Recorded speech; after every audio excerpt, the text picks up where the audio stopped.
What's going on, guys? Gomes, you're back again on another MLB The Show 19 Diamond Dynasty video. And in this one, I want to talk about something that I have actually seen quite a few comments about. And I have also, just seen people kind of sleeping on this whole idea. And that is, of course, with the creative players. I know this was really popular back in like MLB The Show 16. Everybody loved doing creative players. But I think actually it might have been last year where they started kind of making it more of a program. And there's caps on it, so you can't, get a 99 creative player. Obviously with equipment, which I will talk about later in this video, you can get your guy up there, but obviously without it, they're capped. I think at 89 is the highest that you can actually make on the physical card. Of course, back in like 17 and 16, when you could just simply exchange players and that is how you upgraded your guy, then you could get your guy to a 99 overall, have all 99 stats. Of course, that was before the 125 threshold, but obviously I think a lot of people, everybody used their creative player back then, but nowadays you don't really see too many people. And obviously, even you notice myself, I do not have my creative player on here.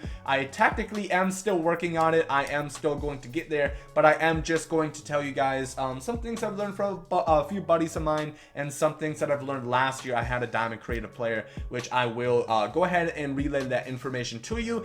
So first of all, to get a creative player, it's obviously pretty simple. You go to creative player, you go to create and edit player, and then you get your guy. Obviously, it's just like making a road to the show player. You can edit his name, physical appearance, motions, equipment, so on and so forth. You guys already know about that probably if you've played Diamond Dynasty before. It's just like creating any other player in the game. It is very simple. And obviously they are a couple of different programs. You have the catcher, first base, second base, third base, shortstop, your 3 outfield positions. Then you have pitcher, where I believe it is, there isn't separate ones for starter and closer. They are the same, culmination of the two.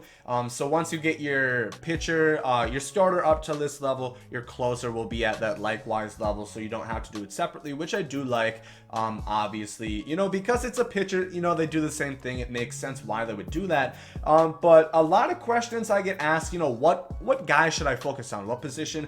Personally, the positions I always recommend that you focus on are catcher, second base, and shortstop. The reason for this being is especially second base, usually you don't find the best guys there. Of course, now we have signature Joe Morgan, who's really good. And, we have the Brett Boone ranked Seasons World Series reward as well. But, second base is usually one of those, just kind of light positions where we don't have that great of players. And, there usually aren't that many great power options. A lot of guys got speed and contact, but if power is more your forte, usually we don't really have that at second base. Catcher is another position which is usually thin offensively. Of course, this year we have Ivan Rodriguez, but a lot of people aren't going to collect every single American League card. So obviously, a lot of people aren't going to get that. So catcher is another good spot, which I would recommend that you get your guy. And then finally, shortstop is another spot where we usually don't have as much power as other positions, third base and first base, the 2 corner infields. We usually have pretty good pop. And of course outfield, there's so many outfielders. Like I'm having trouble squeezing in all my outfielders at spots and having a spot for them. So outfielders, I definitely would not recommend. Catcher, second base, and shortstop is really where I would focus. I think shortstop is kind of where I've been doing the most damage with mine so far. And of course that leads us into the next question. Of course it is now more so pave your path. Like, what kind of guy do you want to make? Obviously, first we have your 85 overall, and then here's like your 88 to 89. For the first diamond, you're only focused on 2. Let's say for shortstop, for example, power and speed focus. This is really up to you. Personally, I have noticed power is not as important as it was last year, but it definitely still is important. It's really all up to you on this first one, that 85 overall diamond, but really we are more so focused on this 89 to 88 because that's where you can really pave your guy into how he will actually play, on top of the equipment that we will get into later. The fielding focus, fielding does matter this year. It does. But you can also get pretty cheap equipment to put on your guy. So I would not recommend to do fielding pretty much in any circumstance. Contact focus, this is kind of up to personal preference. I really like contact hitters this game. but also, you know, I think, you know, 57, 51 power, it might be a little bit low. This personally kind of looks like Jose Reyes a little bit with a little less speed and defense. Obviously, with equipment, you can get him there, but, you know, it's really up to you. Power focus, I would not recommend just because 59 speed for a shortstop is kind of low. 73 fielding as well. This is just base stats, of course, no equipment tacked onto it. And then 72, 69 contact and 69 vision, not the best. Personally, balanced is what I would recommend for pretty much any position. You know, if you just look at the shortstop one right here, 84, 77 contact, 81, 78 power, 80 vision, 76 fielding, 81 arm, 65 speed, base stats, and that is the only 89 overall that you are going to get off the rip. I would definitely recommend balance for pretty much every position. You know, maybe at first base you guys want a little bit more power. That is all up to personal preference. It should go without saying that you probably want your guy to be either a switch hitter or just to add lineup diversity. So if you have a lot of lefties, make your guy a righty or a switch hitter. Likewise, if you have a lot of righties, make your guy a lefty or a switch hitter. Personally, you probably should always make your guy a switch hitter. You have the option. I would definitely recommend that you do that. But once again, balanced is pretty much what I would recommend for anybody. Then we get into moments, which is kind of obviously how they changed the creative player a little bit. You might not notice you have these creative player moments right away. You do have to create your player first before these will show up, and then they will. A lot of times when you first enter it won't show up. Don't worry, you just have to exit out and get back in, and then they will show up. As you guys can see, I've pretty much done every creative player moment. I only have a few pitcher ones, the center fielder ones, and just one catcher one. This Buster Posey one is giving me a lot of trouble because I can always get 2 hits. I can never get an extra base hit because Buster Posey is like 10 speed on Hall of Fame. It's really difficult, so I'm having a lot of trouble doing that. But of course, like shortstop is where I'm going to continue talking about because, you know, that's where I'm, you know, focusing my player on.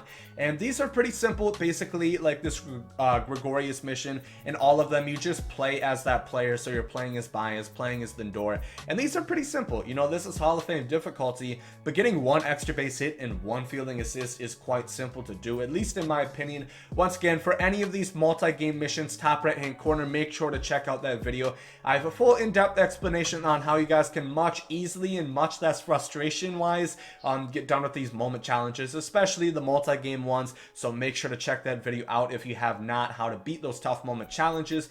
But yeah, these are pretty simple. Once again, you just knock all of those out, and those of course get you program creative player stars, or, you know, progression towards advancing your player. So once you have all of those done, which like I said, they really do not take that long, and they are actually really good for XP if I do show you quickly. Just for all the shortstop string, which does not take much time. Once again, that's 5,300 XP and 1,250 stubs. The stubs aren't that substantial, but the XP, 5,300, you don't want to miss out on that. You guys know about the XP reward path. I'm not going to talk about it again, but you guys know about the XP reward path and all the great stuff you get in there. But of course, going back to the shortstop now, you guys can see I have a 78 shortstop right now. Next, we move on to collection. That is another way that you get progression, and it is, I think it's forced. I don't know if you have to collect players, but it is really not that difficult. If you just look at shortstop, for example, right here, you just have to collect 2 gold live series shortstops, which really is not that big of a deal. Once again, if you guys remember in the collection, you guys can see I do not own this Didi Gregorius, but you can still get rid of them and they still will be counted as collected. So if you do want to, I don't know, quick sell them, sometimes, you know, golds can be quick sold for 1,000 stubs, or I guess you can't really, I guess you could exchange them for like team affinities and so on and so forth. So obviously you can do that, and you will still technically have that card in your binder, but obviously you won't. So it still counts as collected, but obviously you don't have it anymore. And then once again, collecting 5 shortstops, you know, 3 doesn't get you any progression. That's just extra stub reward along the way. And then collecting 5 is going to finish that out. Obviously it varies per one. Obviously there's more silver first baseman, so you have to collect a few more. That doesn't get you the most, you know, progression towards your guy, but I believe, I'm not too sure. Yeah, I do not think these innings are repeatable, so you do have to do the completion or the collection, but that really is not much. If you think of 2 golds, say that's like 2,500 to 3,000, you know, 5 silvers, that's 1,500, so maybe 5,000 tops. Once again, not really a big deal, especially in the fact of how good your creative player will be. Once again, this is going to be an absolutely insane player that we are talking about. And then once again, the innings, you know, it is going to be a lot, or seem like a lot. 300 innings divided by 9, that is, you know, quite a few. That is probably just about 34 games in total. That is what you would have to do though versus the computer. Obviously, I would recommend grinding team affinities along the way. If you guys want to see a quick and easy way to get team affinities done without playing March to October, that video will be up in the top right hand corner. I would recommend that you guys check that out. There's a lot of great team affinities, such as this Jose Reyes, for example. You definitely want to get on that grind. You know, they only cost 10 to 15k stubs. Knock them out in 2 to 3 hours. And then along the way, as you are doing that with your creative player, you can make some progress along the way with team affinities as well. 150 online innings. Obviously, you do have to play these online. I don't think you can use your creative player in events, and obviously you can't in BR, so you'd have to do this in ranked seasons. So 150 innings, once again, that is going to be, you know, quite a few games, but I think it definitely will be worth it, especially once you get your guy to like a 78 overall. Even though I don't have the best stats, once you put equipment on there, he will get much better, so you really don't not have to worry about that, because if we just look at my creative player right now, and now we're going to get into the equipment side of things. I don't have all that much equipment equipped onto my guys so far, just because I haven't focused on it too much. But obviously, as you guys can see, just by this one gold batting glove that probably goes for 200 stubs, that's plus 4 power, plus 2 contact, plus 2 batting clutch, and plus 5 vision. I guess, yeah, I already have. Okay, so yeah, the bat skin that you guys got for free at the beginning of the game, that's 6 power, 6 contact. So, you know, all this stuff, it really adds up. That's another 6 speed, 6 stealing. And, you know, you obviously want to have everything leveled out. I think like even chest protector and leg guards can get you things that even help out a shortstop, such as arm strength and arm accuracy. But even if it might seem silly, you don't want this necessarily, this wrist guard, you know, it does add some more stats. So I would recommend definitely being that, you know, all equipment, no game guy. But your guy is going to have a lot of game, trust me. And like I said, you just want to fill out your equipment. And even though I'm only a 78 overall, realistically, I'll probably be like an 85 overall diamond adjusted. And like I said, you can get your guy to be really good. If we look once again at our final creative player, once he is at an 89 overall, using that balanced archetype once again, if you add 10 on every stat with equipment, which is a pretty, or maybe we'll add 8 or so, you know, he's going to have just about, you know, high 80s to 90 power both sides, pretty much 90 contact both sides, you know, 90s and low 80s. Gonna have about 75 speed, good arm strength. You know, if you choose balanced, he's going to be great at everything. If you make him a switch hitter, he's pretty much going to be the best shortstop that you're going to find in the game for a long time. Once again, I would recommend either second base, catcher, or shortstop. Those usually are the 3 bread and butter positions that I think are probably the ones you should stick towards. You know, maybe if you want to go a little outlier and go outfield, that definitely is all up to you. But I think there's just usually too many great outfielders that I would probably recommend to go towards, you know, those weaker, more limited positions usually. But that is pretty much all I have for you in this video. If you guys have any more questions about the creative player,